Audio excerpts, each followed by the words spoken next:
Pensez-vous que la peur et la cupidité des foules peut prédire les futurs mouvements de prix sur le marché des cryptos? Aujourd'hui, on va s'intéresser à un outil ultra populaire, l'indice Fear and Greed. Certains jurent qu'il les a aidés à éviter des crashs, et d'autres disent que c'est simplement un gadget et plus du bullshit psychologique qu'autre chose. Mais qui a vraiment raison? Dans cette vidéo, on va voir ce qu'est l'indice Fear and Greed, et je vais ensuite créer une stratégie d'investissement uniquement basée sur cet indicateur. Et je vais la backtester sur plusieurs années de données réelles pour voir ce que ça donne. Est-ce que c'est plus puissant que du buy and hold? Croyez-moi, les résultats vont vous surprendre. Alors, avant de juger si l'indice Fear and Greed est fiable ou non, il faut d'abord comprendre ce qu'il mesure réellement. Parce que non, c'est pas un indicateur magique. C'est en réalité une moyenne pondérée de plusieurs facteurs qui reflètent le sentiment général du marché des cryptos. Voici les différents paliers d'émotion que donnent les valeurs de l'indice Fear and Greed. Concrètement, chaque jour, il attribue une note entre 0 et 100. Quand l'indice est proche de 0, ça signifie que le marché est dominé par la peur.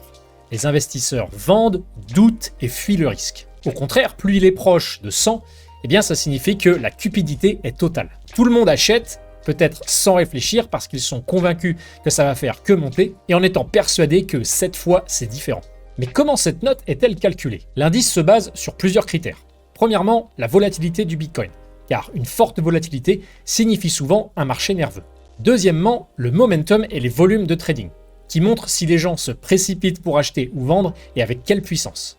Troisièmement, les tendances sur les réseaux sociaux, notamment Twitter, via les mots-clés et les hashtags liés à Bitcoin. Quatrièmement, la dominance du Bitcoin, car plus elle augmente, plus ça signifie que le marché est sur un repli défensif. Et pour finir, l'indicateur Fear and Greed prend aussi en compte les tendances sur les moteurs de recherche. Par exemple, les mots-clés comme Bitcoin crash ou encore How to buy Bitcoin. Et tous ces éléments sont combinés dans un score qui traduit en un seul chiffre l'état émotionnel du marché. C'est un peu comme un thermomètre de la psychologie collective. Et c'est justement là que ça devient fascinant, car cet indice, il ne mesure pas des données financières objectives, mais des émotions humaines. Il traduit la panique, l'excitation, la confiance ou la peur du manque. Bref, tout ce qui rend le marché crypto aussi imprévisible et humain. Mais pourquoi est-ce que les émotions jouent un rôle aussi central dans les cryptos? Eh bien, parce que c'est un marché encore relativement jeune, ultra volatile, où l'on compte un très grand nombre d'investisseurs particuliers. Résultat, les mouvements de prix ne suivent pas toujours la logique, mais plutôt la peur de perdre ou encore la peur de rater une opportunité. Et le pire, c'est que ces émotions, elles sont collectives et contagieuses. Quand quelqu'un voit que tout le monde panique, il y a de très grandes chances que lui aussi commence à paniquer. Et quand quelqu'un voit que tout le monde dit que ça va faire que de monter et qu'il faut acheter, il y a de très grandes chances que lui aussi il veut l'acheter au plus vite. Et l'indice Fear and Greed, il capte précisément ces moments.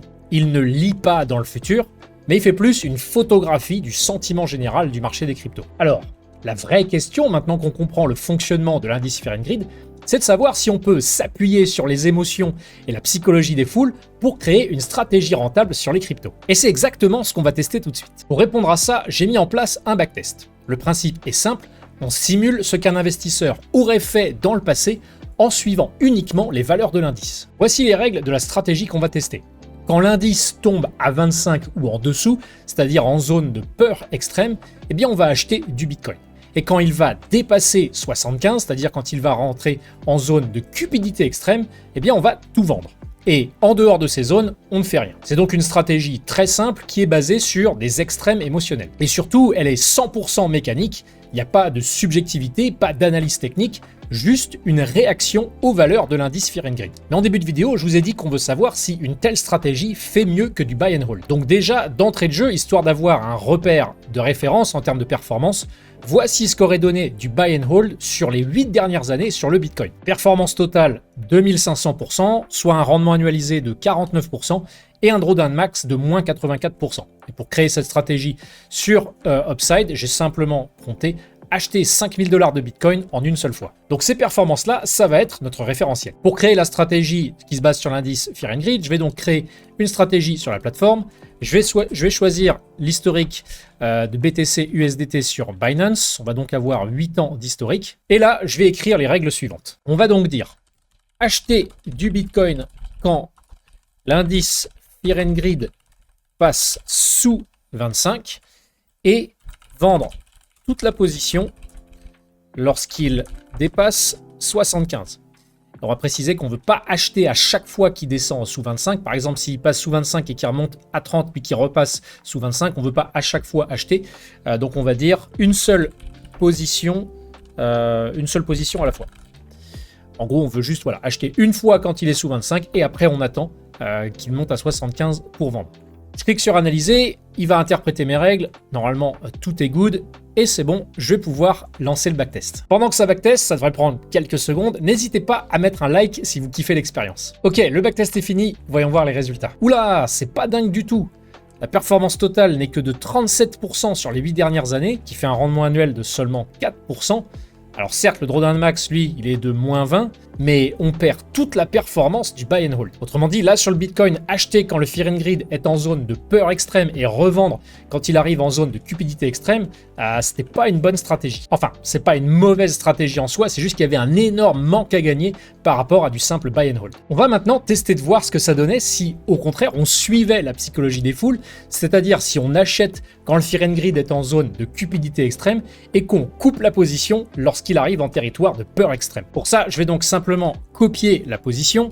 Je vais juste changer ma prompt. Je vais dire acheter du Bitcoin lorsque l'indice Fear and Greed, donc là on va dire dépasse 75, donc lorsqu'il arrive en zone de cupidité extrême. Et on va dire vendre toute la position lorsqu'il passe sous 25. C'est parti, je lance le backtest et je suis vraiment curieux de voir les résultats. Ça arrive, waouh! À l'évidence, c'était beaucoup mieux de suivre la psychologie des foules plutôt que d'avoir une logique contrarienne, puisque là, en achetant quand tout le monde est cupide, on avait justement une perf totale de 818% pour un rendement annuel de 31%. Pour rappel, le buy and hold avait un rendement annuel de 49%, mais regardez, le drawdown max, lui, est beaucoup plus faible. Sur Bitcoin, c'était moins 82 ou moins 83%. Tandis que là, historiquement, avec une telle logique, on avait un drawdown max de seulement moins 7%. Alors, si je regarde un peu plus en détail, et que je regarde vraiment l'évolution du capital de façon latente, c'est-à-dire même quand on n'avait pas encore clôturé les positions, là on peut voir qu'à un moment, on est quand même passé de 45 000 la valeur du capital à 30 000, donc un drawdown non réalisé, un drawdown latent de moins 33%, même encore un petit peu plus là puisqu'on est descendu à 27 000, mais même avec un drawdown latent de moins 33%, on était très loin du drawdown max de Bitcoin de moins 83%. Dites-moi honnêtement en commentaire si vous pensiez que suivre la psychologie des foules allait donner des résultats encore moins bons que d'avoir la logique contrarienne. Ce qui peut être intéressant maintenant, c'est de regarder si on a le même constat avec les altcoins. Voici donc ce que donnait un buy and hold d'altcoin. Alors dans cette stratégie, j'ai inclus du BTC, du BNB, de l'XRP, de l'Ether et du Solana. Donc en gros, les plus grosses capitalisations. Pareil, un buy and hold sur les 8 dernières années. Donc là, notre référentiel en termes de performance, ça va être ça.